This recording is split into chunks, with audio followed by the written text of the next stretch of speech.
Si est-il le fait divers qui a horrifié la France il y a désormais plusieurs semaines, alors qu'elle rentrait du collège, la jeune Lola, à peine âgée de 12 ans, a été sauvagement assassinée, avant que son corps ne soit retrouvé dans une valise à proximité.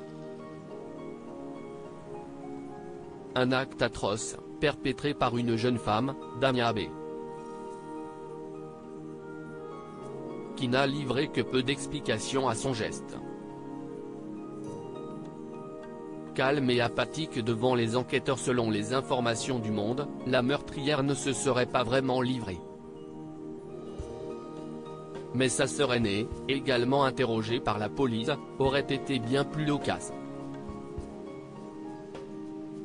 Qualifiant sa cadette de mauvaise graine de la famille, celle qui l'hébergeait en alternance avec leur autre sœur, aurait dressé un portrait au vitriol de la meurtrière présumée.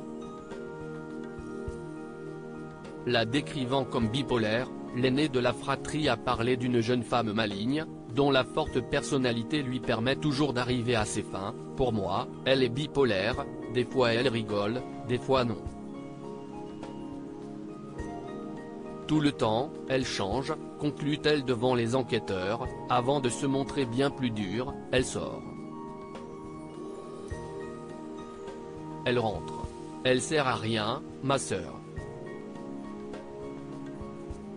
Elle me tape la honte quand je la fais sortir avec moi.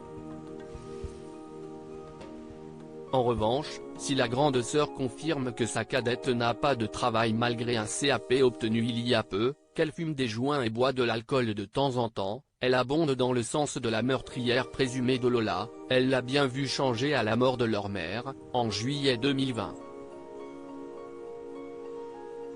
Tout a changé, explique-t-elle, révélant que celle-ci aurait fait une dépression. Et qu'elle aurait également découvert des délires paranoïaques chez sa sœur. Quelques jours avant le meurtre, Damia aurait réveillé son aîné en panique. « J'ai reçu un message. Ils vont me tuer. Ils vont me tuer le 16, lui aurait-elle déclaré, avant que celle-ci ne se rende compte que tout ça était faux. Une santé mentale qui interroge les enquêteurs.